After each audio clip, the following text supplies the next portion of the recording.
بسم الله الرحمن الرحيم. أعوذ بالله من الشيطان الرجيم. بسم الله الرحمن الرحيم. அன்பு மிகுந்த சகோதரர்களே, வல்ல அல்லாஹ் நம் அனைவர்களுக்கும் ஏகத்துவம் என்ற அந்த பாக்கியத்தை, சரியான ஒரு வழியை நமக்கு காட்டியிருக்கிறார். இந்த ஏகத்துவம் என்ற இந்த கொள்கையை நாம் ஏற்றதற்கு பின்னால் எத்தனை விதமான மாற்றங்கள் நம்முடைய வாழ்விலே ஏற்பட்டு இருக்கிறது. இந்த கொள்கையை ஏற்பதற்கு முன்னால் நம்மிடத்திலே எத்தனை விதமான தீய பழக்க வழக்கங்கள், மார்க்கம் சொல்லாத காட்டாத வணக்க வழிபாடுகள் இவைகளெல்லாம் இருந்தது. ஆனால் இந்த கொள்கையை ஏற்ற மாத்திரத்திலேயே எது எல்லாம் இஸ்லாம் தீயது, தவறானது என்று சொல்லி காட்டுகின்றதோ அதுபோன்ற வாழ்க்கையில இருந்து, கொள்கையில இருந்து, அந்த கெட்ட செயல்பாடுகளை இருந்து நம்மை சன்னஞ்சன்னமாக கொஞ்சம் கொஞ்சமாக மாற்றி கொண்டு வந்தோம். அதே நேரத்திலே இந்த ஏகத்துவம் நம்முடைய உள்ளத்திலே குடிகொண்டதற்கு பின்னால், இந்த ஏகத்துவம் வருவதற்கு முன்னால் என்னென்ன பழக்கங்கள் இருந்ததோ அதுபோன்று உள்ள சில பழக்க வழக்கங்கள் இன்றைக்கு நம்மை அப்படியே ஆட்டி படைக்கிறது என்று சொன்னால் அது மிக இல்லை. ஏகத்துவத்தை சொல்வதற்கு முன்னால் நம்மிடத்திலே தீய பழக்கங்கள் என்று சொல்லப்படக்கூடிய எத்தனையோ பழக்கங்கள் இருந்தனவே. அதிலே மிக முக்கியமானது இனவாதம் என்று சொல்லப்படக்கூடிய ஒருதலைபட்சமான நியாயங்கள். நியாயம் அநியாயத்தை நாம் அந்த காலத்திலே பார்ப்பதில்லை. என்னுடைய தெருக்காரன் அவன் எந்த தவறை செய்தாலும் அது எனக்கு ஞாபகமாகப்பட்டது. என்னுடைய ஊருக்காரன் அவன் எதை செய்தாலும் எனக்கு அது சரி என்று பட்டது. என்னுடைய மதத்தை சார்ந்தவன் அவன் விபச்சாரம் பண்ணால் கூட எனக்கு அது புனிதமாகப்பட்டது. ஒரு நேரத்தில் நம்முடைய வாழ்க்கையெல்லாம் இப்படித்தான் இருந்தது. நம்முடைய ஊர், நம்முடைய தெரு, நம்முடைய கொந்து, நம்முடைய ஜமாத்து, இவர்கள் எதை செய்தாலும் நியாயம் அநியாயத்தை நாம் பார்க்காமல் ஏதோ நம்மை சார்ந்தவர்கள் என்ற ஒரே ஒரு கோணத்திலே பார்த்து அவர்கள் என்ன முடிவு எடுத்தாலும் அதுக்கு நாம் தலையாட்டினோம். இது எல்லாம் கடந்த காலகட்டத்திலே நம்முடைய வாழ்க்கையிலே ஒவ்வொருடைய வாழ்க்கையிலும் ஏற்பட்டது. உலகத்திலே இது போன்ற இனவாதம் என்று சொல்லப்படுகின்ற நிலைப்பாடுகள் இன்றைக்கும் பல்வேறு நாடுகளிலே, ஏன் நம்முடைய இந்தியாவிலே, தமிழ்நாட்டில் கூட இருக்கிறது. சமீபத்தில் ஒடுக்கப்பட்ட விடுதலை புலி அவர்களை இந்த நாட்டிலே பல அரசியல் அமைப்புகள் ஆதரிக்கிறார்கள். என்னப்பா அவங்க செய்துவிட்டார்கள் என்றால், அவர்கள் எதை செய்தாலும் என்னுடைய இனத்தை சார்ந்தவன், என்னுடைய மொழியை பேசக்கூடியவன், எனவே அவன் எவ்வளவு பெரிய அக்கிரமத்தை செய்தாலும் அதை நாங்கள் ஆதரிப்போம் என்றார்கள். அவர்கள் ஒரு நாட்டுக்கு எதிராக, ஒரு அரசாங்கத்துக்கு எதிராக ஆயுதங்களை தூக்கி கலவரம் செய்தார்களே, செய்யட்டுமே. பல பெண்களை கற்பழித்தார்களே, கற்பழிக்கட்டுமே. பல நாச வேலைகளில் ஈடுபட்டார்களே, ஈடுபடட்டுமே. அப்பாவி மக்களை எல்லாம் கொண்டு குவித்தார்களே, அது எல்லாம் சரிதானே என்ற அடிப்படையில் இங்கு இருக்கக்கூடிய அரசியல்வாதிகள் எல்லாம் பேசினார்கள். உலகத்தில் இது போன்ற நடவடிக்கைகள் இதுபோன்று நடக்கத்தான் செய்கிறது. இவைகள் அத்தனையுமே ஒரு நியாயத்தின் அடிப்படையிலே நடைபெறுகின்ற ஒரு சம்பவம் அல்ல. ஒரு இனத்தின் அடிப்படையிலே, ஒரு இனவாதத்தின் அடிப்படையிலே நடைபெறுகின்ற ஒரு சம்பவம். இவைகள் இஸ்லாத்தின் பார்வையிலே மிக மோசமான ஒரு குற்றம். ஒருவன் தவறை செய்கிறான் என்றால் அவன் எவ்வளவு பாவம் செய்கிறானோ அதைவிட கொடுமையான ஒரு பாவம் இனத்தின் அடிப்படையிலே, மொழியின் அடிப்படையிலே நியாயம் அநியாயம் பார்க்காமல் அதை ஆதரிக்கிறோம் என்றால், ஆதரிக்கக்கூடியவர்கள் அதைவிட கொடுமையான பாவத்தை செய்கிறார்கள் என்றுதான் இஸ்லாம் நமக்கு போதிக்கிறது. அந்த அடிப்படையிலே இந்த கொடுமையான இந்த பாவத்தை நபிகள் நாயகம் ஸல்லல்லாஹு அலைஹி வஸல்லம் அவர்கள் இனவாதம் இருக்கக்கூடாது என்று பல்வேறு காலகட்டத்திலே அவர்கள் போதித்திருக்கிறார்கள்.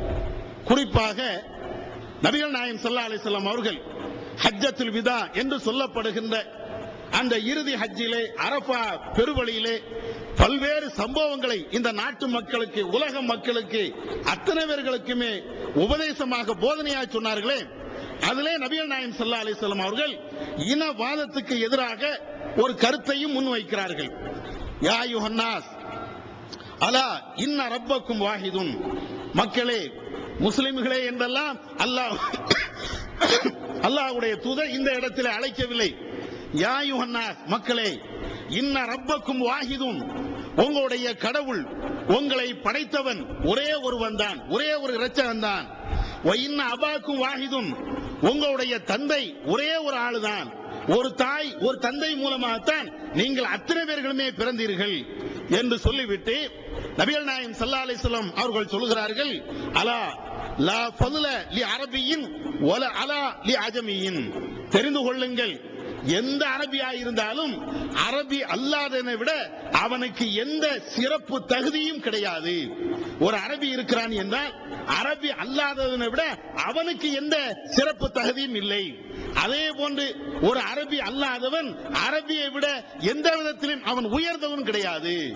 அத்தனை பேரும் அவன் எந்த மொழியை பேசக்கூடியவனாய் இருந்தாலும், எந்த இனத்தை சார்ந்தவனாய் இருந்தாலும், எந்த நாட்டை சார்ந்தவனாய் இருந்தாலும் அவன் அத்தனை பேர்களுமே ஆதமுடைய பிள்ளை, மனிதன்தான் என்ற இந்த கொள்கையை நபிகள் நாயகம் ஸல்லல்லாஹு அலைஹி வஸல்லம் அவர்கள் சொல்கிறார்கள். இன்னும் அதனுடைய தொடரிலே சொல்கிறார்கள், வலாலி அஹமர அலா அஸ்வத, கருப்பு இனத்தை விட ஒரு சிவப்பு இனத்தவன் பெரியவன் அல்ல. ஒலா அஸ்வத அலா அஹமர, அதே போன்று ஒரு சிவப்பு இனத்தை விட கருப்பு இனத்தவன் சிறந்தவன் அல்ல என்றெல்லாம் நபிகள் நாயகம் ஸல்லல்லாஹு அலைஹி வஸல்லம் அவர்கள் அந்த உரையிலேயே மிக கடுமையாக பல வார்த்தைகளிலேயே இந்த இனவாதத்தை அடித்து ஒழிக்கிறார்கள். எந்த அளவுக்கு என்றால் நபிகள் நாயகம் ஸல்லல்லாஹு அலைஹி வஸல்லம் அவர்கள் சொல்லி காட்டுகிறார்கள், உங்களுக்கு ஒரு ஹபஷா நாட்டை சார்ந்த ஒரு நீக்ரோ ஒருவர் உங்களுக்கு தலைவராக நியமிக்கப்படுகிறார் என்றால் அவருக்கு கட்டுப்படுவதை தவிர உங்களுக்கு வேற எந்த வழியும் கிடையாது. நபிகள் நாயகம் ஸல்லல்லாஹு அலைஹி வஸல்லம் அவர்கள் இவ்வளவு உயர்வாய் சொல்கிறார்கள். இவன் என்ன நீக்ரோக்காரன், ஒரு கருப்பு இனத்தவன், வெள்ளை இனத்தவன் என்னை ஆளலாமா? வேறு ஊருக்காரன் என்னை இவன் ஆளலாமா? வேறு நாட்டுக்காரன் என்னை இவன் அவமரியாதை செய்யலாமா? என்ற கோணத்தில் இனவாதத்தை ஒருவர் பேசுகிறார் என்றால் அதை அல்லாஹ்வுடைய தூதர், இதை நீ பார்க்காத, வெள்ளையன் என்று பார்க்காத, கருப்பன் என்று பார்க்காத, அரபு நாட்டுக்காரன் என்று பார்க்காத, அரபு நாட்டுக்காரன் அல்லாதவன் என்று நீ பார்க்காத, அமெரிக்காக்காரன் பார்க்காத, ரஷ்யாக்காரன் பார்க்காத, இந்தியாக்காரன் பார்க்காத, பங்களாதேசி என்றோ பாகிஸ்தானி என்றோ இப்படி எந்த நாட்டையும் எந்த இனத்தையும் எந்த மொழியையும் நீ சார்ந்து இருக்கக்கூடாது. உன்னுடைய நீதி நீதியாகத்தான் இருக்க வேண்டும். அல்லாஹ் தன்னுடைய திருமறை குர்ஆனிலே சொல்லி காட்டுகிறான், யா அய்யுஹல்லதீன ஆமனூ கூனூ கவ்வாமீன லில்லாஹ் சுஹதா பில் கிஸ்த், இறை விசுவாசிகளே, நீங்கள் அல்லாஹ்வுக்கு கட்டுப்படுங்கள், நீங்கள் நீதத்திற்கு சாட்சியாக நீங்கள் ஆகிவிடுங்கள். அல்லாஹ் திருக்குர்ஆனிலே சொல்கிறான், இறை விசுவாசிகளே, நீங்கள் இறைவனுக்கு கட்டுப்படுங்கள், நீதத்திற்கு நீங்கள் சாட்சியாக ஆகிவிடுங்கள் என்று சொல்லிவிட்டு சொல்கிறான், ஒலா யஜ்ரி மன்னக்கும் ஷனஆனு கௌமின் அலா அல்லா தஅதிலு யஅதிலு ஹுவ அக்ரபு லித்தக்வா, உங்களுக்கு நீங்கள் யார் மீது பகைமை கொண்டு இருக்கிறீர்களோ அந்த பகைமை கொண்டவர்களுக்கு அநியாயம் செய்வதற்கு உங்களை தூண்டிவிட வேண்டாம். உங்களை எதிர்த்தவன், உங்களை அழிக்க வேண்டும் என்று அவன் விரும்பியவன், உங்களை ஒழித்து கட்டியவன், இப்படிப்பட்டவனுக்கு ஒரு நியாயம் வழங்க வேண்டிய நிலையில் நீங்கள் இருந்தீர்கள் என்றால் அந்த நேரத்தில் நியாயமா என்றுதான் நீங்கள் பார்க்க வேண்டுமே தவிர உங்களை எதிர்த்தவன், உங்களை அழித்தவன், உங்களை ஒடுக்கியவன், உங்களை ஊற விட்டு ஒதுக்கியவன், ஓடோடி விரட்டியவன் என்ற அந்த பழைய பகைமை உங்களிடத்தில் வந்துவிடக் கூடாது. நீதத்திற்காக நீங்கள் நில்லுங்கள், நீதத்துக்கு நீங்கள் சாட்சியா இருங்கள் என்று அல்லாஹ் திருக்குர்ஆன் வசனத்திலே இவ்வாறு சொல்லி காட்டுகிறான். இந்த வசனங்கள் ஏதோ இஸ்லாத்துல சும்மா மேம்போக்காக பேசின ஒரு சமாச்சாரம் என்று நீங்க நினைக்க கூடாது, நினைக்கவும் முடியாது. இந்த இனவாதத்தை நபி அவருடைய காலகட்டத்திலே அப்படியே நடைமுறைப்படுத்தி காட்டினார்கள். இனவாதம் கூடாது என்று சொல்வதற்காக அந்த வாழ்க்கை அங்க எங்கே எல்லாம் இருக்கிறதோ எல்லாவற்றையும் அப்படியே துடைத்து எறிந்தார்கள் நபிகள் நாயகம் ஸல்லல்லாஹு அலைஹி வஸல்லம் அவர்கள். இன்றைக்கு பல அரசியல் தலைவர்கள் இருப்பார்கள், மேலை நாடுகளும் சரி இங்கேயும் சரி, அத்தனை அரசியல் தலைவர்களும் இந்த இனவாதத்தை ஒழிக்க வேண்டும் என்று பேசுவார்கள். நடைமுறையில் உண்டா? ஜாதி இல்லையடி பாப்பா என்று பேசுவார்களே, அது எங்கே? மேடைகளிலே. மேடைகளிலே கருப்பன் வெள்ளையன் என்ற பாகுபாடு இருக்கக்கூடாது என்பார்கள். உயர்ந்தவன் தாழ்ந்தவன் என்ற இன வேறுபாடு இருக்கக்கூடாது என்பார்கள். ஜாதிகள் இருக்கக்கூடாது என்று சொல்வார்கள். எங்கே? சுதந்திர தின உரையிலையும் குடியரசு தின உரைகளிலையும் பல நாட்டு அரசியல் தலைவர்கள், பன்னாட்டு தலைவர்கள் இது போன்ற நாட்டு மக்களுக்கு உபதேசம் செய்கின்ற பொழுது இந்த வார்த்தைகள் அத்தனையுமே சொல்வார்கள். உணர்வு முஸ்லிம் சமுதாயத்தின் நம்பர் 1 தமிழ் வார இதழ். உருங்கி கிடந்த முஸ்லிம்களின் உணர்வுகளை தட்டி எழுப்புவதற்கு 13 ஆண்டு கால வரலாற்று சாதனை படைத்த ஒரே இதழ் உணர்வு. செய்திகளின் நடுநிலைமை, விமர்சனங்களின் நேர்மை, சமுதாய செய்திகளுக்கு முன்னுரிமை, இஸ்லாத்தின் எதிரிகளை அடையாளம் காட்டுதல், அரசியல், ஆன்மீகம் பற்றிய கேள்விகளுக்கு ஆணித்தரமான பதில்கள், ஆய்வுக் கட்டுரைகள், பல சுவையான அம்சங்களுடன் வெளிவரும் உணர்வின் வாசக சமுத்திரத்தில் நீங்களும் சங்கமமாகுங்கள். ஆண்டு சந்தா உள்நாடு ரூபாய் 400, வெளிநாடு ரூபாய் 2300, தனி இதழ் ரூபாய் 8. உங்கள் டிராஃப்ட்களை Muslim Media Trust number 7 Vadamalaikkal street, 2nd floor, Mannady, Chennai 1 என்ற முகவரிக்கு அனுப்பி வையுங்கள். ஈகத்துவம் ஓரிரை கொள்கையை விளக்கும் ஒப்பற்ற மாத இதழ். PJ, M.I. சுலைமான், ஷம்சுல்லுஹா, இன்னும் பல சிறந்த அறிஞர்களின் கருத்து கருவூலங்கள், இன்னும் பல சிறந்த அம்சங்களுடன் வெளிவரும் ஈகத்துவம் இதழை படித்து உங்கள் மார்க்க அறிவை வளர்த்துக் கொள்ளுங்கள். ஆண்டு சந்தா உள்நாடு 100 ரூபாய், வெளிநாடு 400 ரூபாய், தனி இதழ் 9 ரூபாய். உங்கள் டிராஃப்ட்களை ஈகத்துவம் இலக்கம் 30 அரண்மனைக்காரன் தெரு, மண்ணடி, சென்னை 3 என்ற முகவரிக்கு அனுப்பி வையுங்கள். மகளிருக்கு வழிகாட்டும் மாத இதழ் தீன்குல பெண்மணி. தமிழ்நாடு தவ்ஹீத் ஜமாத்தின் மேற்பார்வையில் முஸ்லிம் பெண்களுக்கான இல்லற கடமைகள், மருத்துவ பகுதி, சிறுவர் பகுதி, திருமண தகவல் பகுதி, ஹதீஸ் திறனாய்வு போட்டி மற்றும் பல சுவையான அம்சங்களுடன் வெளிவரும் முஸ்லிம் பெண்களுக்கான முழுமையான மாத இதழ் தீன்குல பெண்மணி. ஆண்டு சந்தா உள்நாடு 100 ரூபாய், வெளிநாடு 400 ரூபாய், தனி இதழ் 9 ரூபாய். உங்கள் MODDகளை எடுத்து அனுப்ப வேண்டிய முகவரி தீன்குல பெண்மணி, நம்பர் 30, அரண்மனைக்காரன் தெரு, மண்ணடி, சென்னை 1. ஆனா நடைமுறைப்படுத்தினார்களா? இன்றைக்கும் இது நடைமுறையில் இருக்கிறதா? நீ எந்த ஜாதி என்று கேட்கின்ற நிலைதானே முதல் வகுப்பில் படிக்கக்கூடிய மாணவனுக்கு முதல் கேள்வி அதுதானே. ஒரு பள்ளிக்கூடத்திலே ஒரு மாணவரை நாம் சேர்க்கிறோம் என்றால் அவன் LKG படிக்கிறானா UKG படிக்கிறானா என்பது இரண்டாவது விஷயம். உன்னுடைய ஜாதி என்ன? இதுதானே முதல் விவகாரம். இதை எல்லா ஆசிரியர்களும் எல்லா இந்த தலைவர்களும் அத்தனை பேர்களும் ஆதரிக்கிறார்கள். அப்படி என்றால் பேச்சு என்பது வாயளவில் தான், அவருடைய உபதேசம் என்பது வாயளவில் தான் இருக்கும். நபிகள் நாயகம் ஸல்லல்லாஹு அலைஹி வஸல்லம் அவர்கள் இந்த கேடுகட்ட கழுசடையாக நடக்கக்கூடிய உபதேசத்துக்கு மாற்றமா நடக்கிறார்களே, இது போன்ற தலைவர்கள் அல்ல அல்லாஹ்வுடைய தூதர்.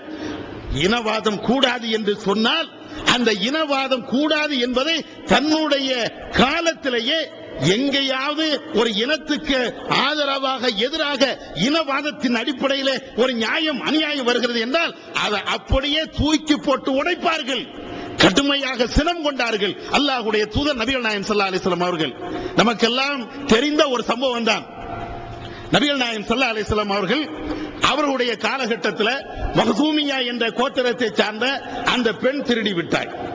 அந்த பெண் ஒரு உயர்ந்த குலத்தை சார்ந்தவள், நல்ல பண்பால் உயர்ந்த குலத்தை குடும்பத்தை சார்ந்தவள். இவள் திருடி விட்டாள் என்றால் மார்க்கத்தின் அடிப்படையில் அவளுடைய கை துண்டிக்கப்பட வேண்டும், வெட்டப்பட வேண்டும். இந்த சம்பவத்தை குறைஷிகள் கேள்விப்படுகிறார்கள். நம்முடைய இனத்தை சார்ந்த உயர்ந்த குலத்தை சார்ந்த ஒரு பெண்மணி திருடி விட்டாள் என்றால் இஸ்லாத்தின் அடிப்படையிலே அவளுடைய கை துண்டிக்கப்படுமே. இது நம்முடைய குலத்திற்கு அவமானம் இல்லையா? நம்முடைய இனத்திற்கு இது கொடுமை இல்லையா? எனவே இதை தடுத்து நிறுத்த வேண்டும். அவள் செய்வது நியாயமா அநியாயமா என்பது அல்ல பிரச்சனை. அவளுடைய கை வெட்டப்படலாமா? அவளுக்கு மக்களுக்கு மத்தியில் ஒரு இழிவை தரலாமா என்ற விதத்தில் குறைஷிகள் சிந்திக்கிறார்கள். சிந்தித்து விட்டு இதை நபி அவர்களிடத்தில் எப்படி சொல்வது? நபி அவர்களிடத்தில் இதை நேரடியாக பேசினால் அவருடைய கோபத்திற்கு நாம் ஆளாக வேண்டி வருமே என்று எண்ணி அவர்கள் தான் என்ன செய்கிறார் என்றால் உசாமா என்ற நபி அவர்களுடைய பாசத்துக்குரிய அந்த வளர்ப்பு பிள்ளையிடத்தில் பேசுகிறார்கள். அவர்கள் உசாமா நபியிடத்தில் வருகிறார்கள். அல்லாஹ்வின் தூதரே, இவர்கள் எப்படிப்பட்டவர்கள் தெரியுமா? உயர்ந்த குலத்தை சார்ந்தவர்கள், பெரிய குடும்பத்தை சார்ந்தவர்கள். இவர்களிடத்தில் நாம் அல்லாஹ்வுடைய சட்டத்தை நிலைநிறுத்தினால் ஏதாவது ஆகிவிடுமே என்ற கோணத்திலே உசாமா நபி அவரிடத்தில் சொல்கிறார்கள்.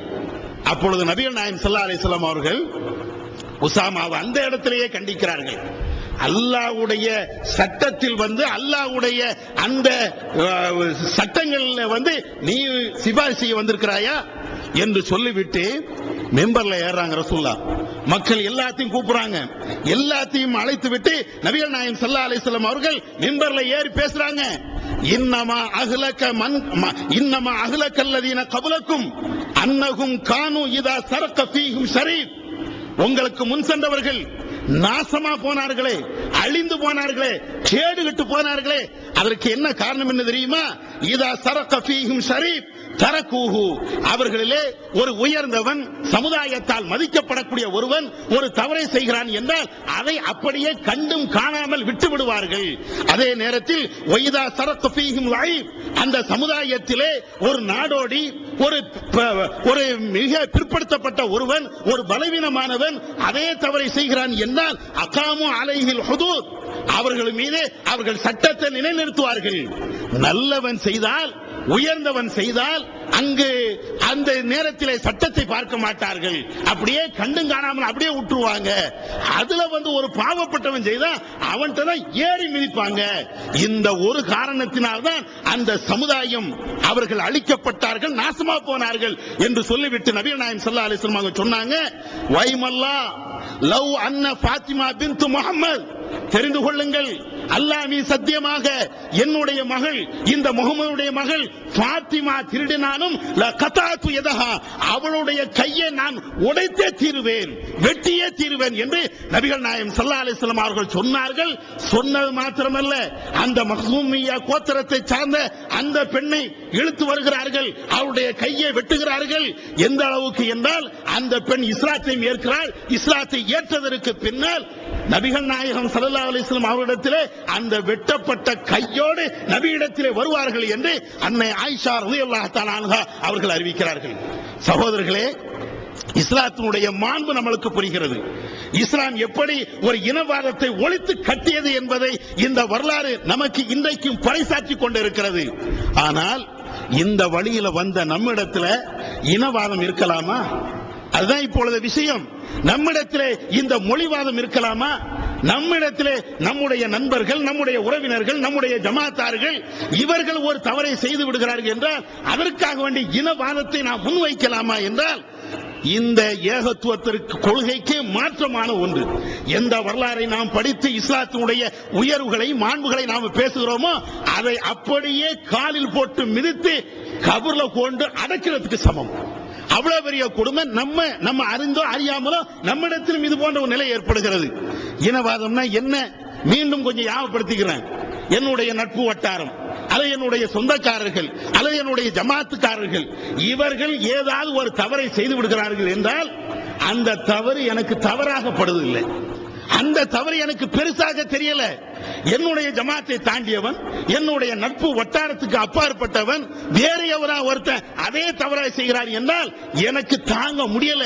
அப்படியே ரத்தம் கொதிக்குது, இப்படி ஒரு தப்பு செய்யலாமா என்று அத்தனை நான் பேசுறேன். இதானப்பா இனவாதங்கிறது இதானே? நான் சுபு தொழவில்லை என்றால், என்னுடைய நண்பர் சுபு தொழவில்லை என்றால் எனக்கு பெருசா படல, அது சாதாரண விஷயம், அது பிரச்சனை இல்ல. யார் செஞ்சா என்ன, எத்தனை பேர் தொழ வரலையே, அதே மாதிரி இவனும் தொழ வரல என்று எனக்கு நானே சால்ஜாபு சொல்லுகிறேன், எனக்கு நானே அதை சரி கண்டு கொள்கிறேன். அதே போன்று இன்னொருத்தன் செய்யவில்லை என்றால் ஓடடி வருவோம். அவர் யாரு தெரியுமா?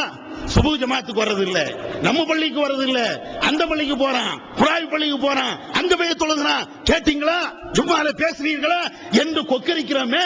ஏன் நம்ம இனத்தை சார்ந்த, நம்முடைய நண்பன், நம்முடைய வட்டாரத்தை சார்ந்த இதே போன்று கழுத்தடையான ஒரு செயலை செய்யும் போது இந்த ரத்தம் நமக்கு கொதிக்கவில்லையே, நம்முடைய நரம்பு நாடங்கள் அப்படியே வெடிக்கவில்லையே.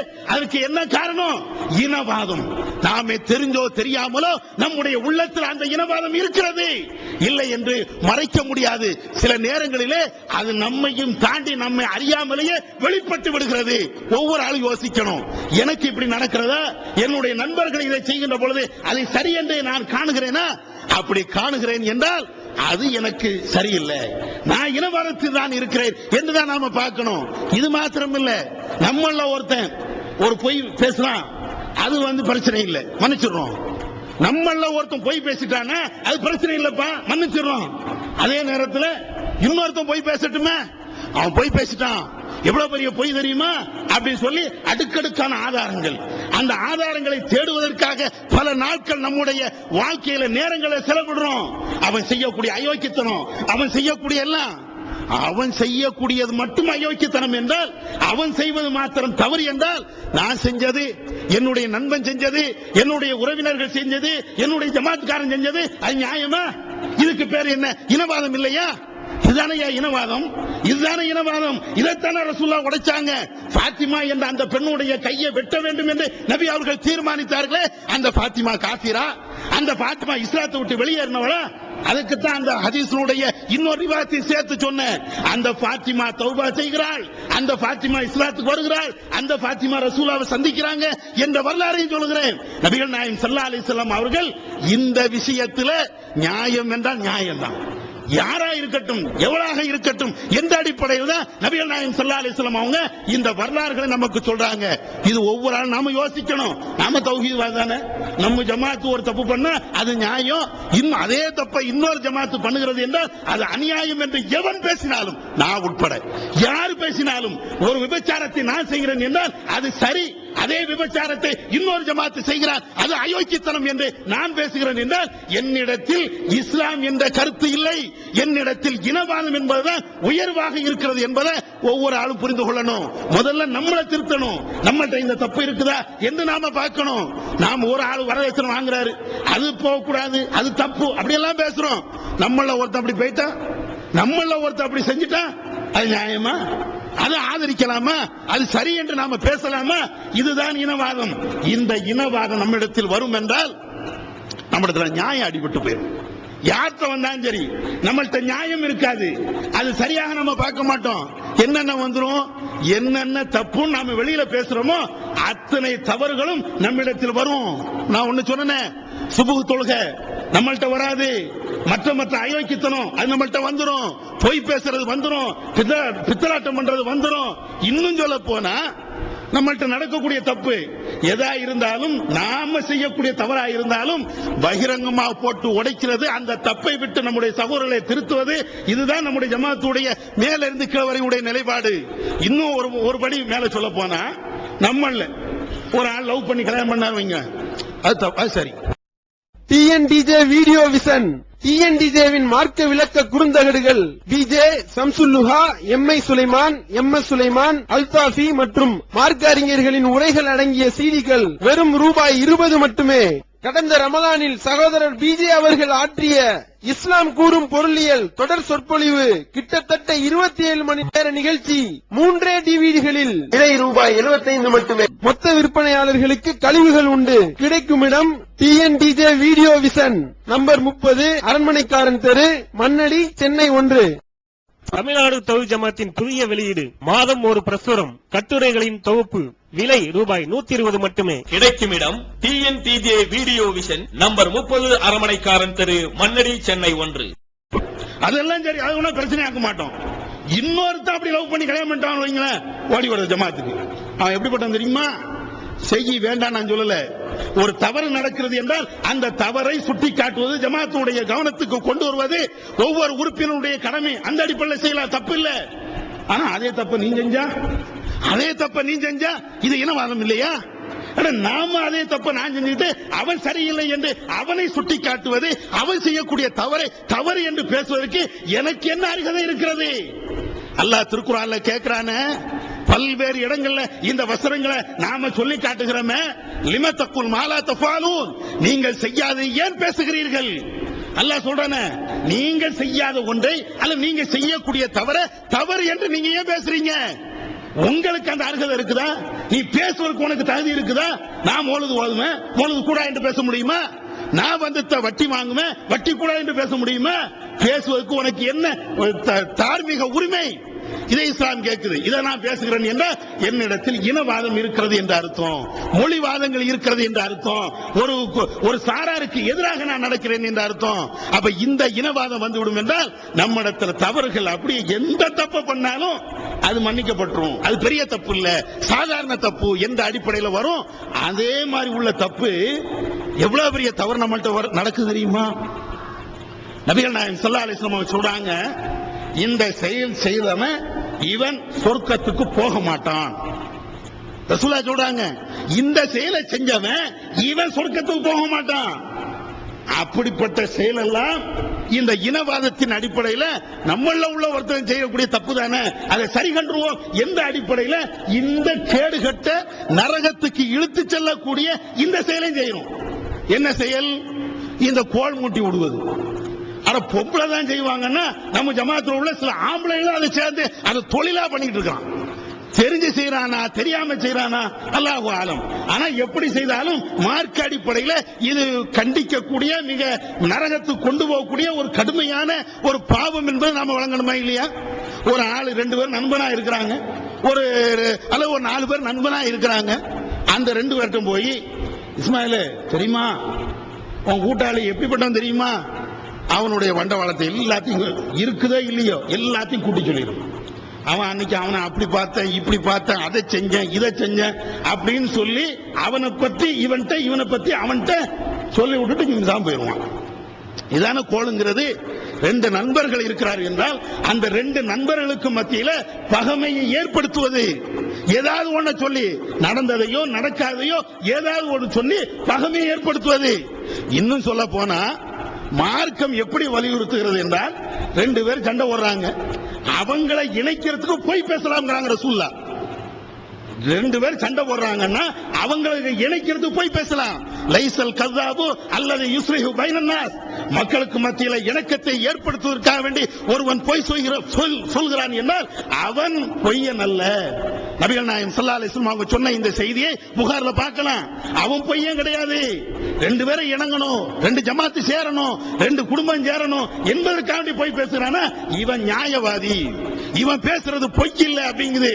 இதெல்லாம் தெரிஞ்சுக்கிட்டு 2 பேரும் ஒற்றுமையா இருக்கிறானா 2 பேரும் அடிபட்டு சாவுடா, நான் ஏதாவது 2 பேருக்கு மத்தியில ஏதாவது ஒண்ணு நான் இழுத்து விட்டுருந்தேன் அப்படின்னு சொல்லி அந்த 2 பேரும் சண்டை போடுவதை, சட்டையை கிழிச்சுக்கிட்டு ரோட்ல கிடந்து புரளுவதை ஒருத்தன் பார்க்கிறான் என்றால், பார்த்து ரசிக்கிறான் என்றால் இவன் யாவத்துவாதியா, இவன் தௌஹீத்வாதியா, இவன் எந்த பதவியில இருந்தா என்ன, அல்லது பதவியே இல்லாம இருந்தா என்ன, இவர்கள்ட்ட என்ன ஈமான் இருக்கிறது, இவர்கள்ட்ட நோய் இருக்குது. அது வேணா சொல்லலாம்.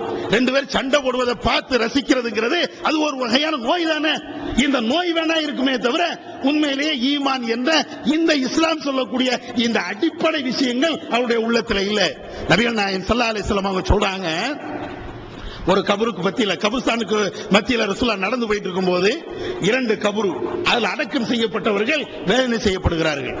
சஹாபாக்கள் ரசூலுல்லாஹ் கேட்கிறாங்க, ஒமா யுஅதபானி, இந்த 2 பேரும் வேதனை செய்யப்படுறாங்களே எந்த விஷயம் உங்களுக்கு தெரியுமா? சொல்றாங்க ரசூலுல்லாஹ் தெரியல. சஹாபாக்கள் சொல்றாங்க எங்களுக்கு தெரியல. அப்ப ரசூலுல்லாஹ் சொல்றாங்க, இவங்க பெரிய விஷயத்துக்குலாம் வேதனை செய்யப்படல, சின்ன விஷயத்துக்கு தான் அவர்கள் கபூர்ல வேதனை செய்யப்படுகிறார்கள். ஒன்னு ரசூலுல்லாஹ் அதுக்கு விளக்கம் சொல்றாங்க, ஒரு ஆளு சிறுநீர் கழிக்கும் போது மறைக்காம இருந்தான், பேசாம எங்க எடுத்தினாலும் பேசாம அவன் உட்கார்றான், மறைக்கிறது இல்ல. இன்னொரு ஆள் என்ன தெரியுமா, அவன் எப்ப பார்த்தாலும் கோல் பேசிக்கிட்டே இருந்தான். ஒரு ஆளை பத்தி 2 பேரை பத்தி மாறி மாறி சண்டை எடுத்து விட்டுக்கிட்டு கோல் பேசிக்கிட்டே இருந்தான். இந்த 2 காரணத்தினால்தான் அந்த இருவருமே வேதனை செய்யப்படுகிறார்கள். எங்க? கபூர்ல. திருக்குர்ஆன் தமிழாக்கம் பி ஜெய்னுல் ஆபிதீன்.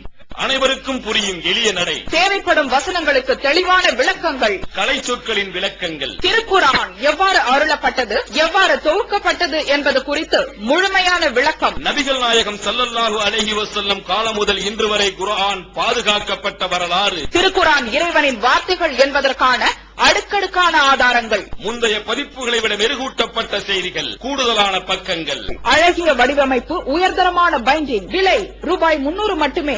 வெளியீடு மூன் பப்ளிகேஷன், நம்பர் 83/3, முதல் மாடி, மூர்தரு, மண்ணடி, சென்னை 1. போன் 65690810. கபூர்ல வச்ச உடனே வேணே நான் தௌஹீத்வாதி, தெரு மீட்டிங்னா கொடிய நட்டினேன், கட்டில போட்டேன், சேர போட்டேன், மைக்க கட்டினேன், ஸ்பீக்கரை கட்டினேன், அந்த கூட்டத்துக்கு போனேன், இந்த கூட்டத்துக்கு போனேன், தௌஹீதுக்கெல்லாம் நான் பெரிய முன்மாதிரியா இருந்தேன். அல்லாஹ் ஏத்துக்குடுவானா? எல்லாம் முன்மாதிரி எல்லாம் சரிதான்.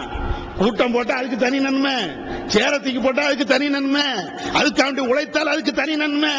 எல்லாத்தையும் செஞ்சுட்டு இந்த கேடுகட்டு செயலை செஞ்சிய கோவேதனை சொல்லுவானா இல்லையா? இன்னும் சொல்ல போனா நபிகள் நாயகம் ஸல்லல்லாஹு அலைஹி வஸல்லம் சொல்றாங்களே, லா யதுகுலுல் ஜன்னத கத்தாத்துன் லா யதுகுலுல் ஜன்னத நம்மாமுன். இந்த கோல் சொல்லக்கூடியவன் அவன் சொர்க்கம் போக மாட்டான். புகாரி, முஸ்லிம், திருமதி போன்ற ஏராளமான ஹதீஸ்ல இருக்குது. இந்த பாவத்தை இனத்தின் அடிப்படையில் நம்முடைய நண்பன் செய்கிறான் என்ற அடிப்படையில் இதை நாம ஜீர்ணிக்கிறோமே, இதை நாம தூண்டி விடுகிறோமே, இதை செய்யப்பா என்று நாம அதை பேசுகிறோமே. நம்மள்ட்ட என்ன இஸ்லாம் இருக்குது, என்ன தௌஹீத் இருக்குது, என்ன குர்ஆன் ஹதீஸ் நம்மள்ட்ட இருக்குது? 4 பேரை பேசுவதற்கு, திருத்துவதற்கு, அவரிடத்தில் இருக்கக்கூடிய தப்பை நாம சுட்டி காட்டுவதற்கு தார்மீக உரிமை நம்மள்ட்ட என்ன இருக்குது?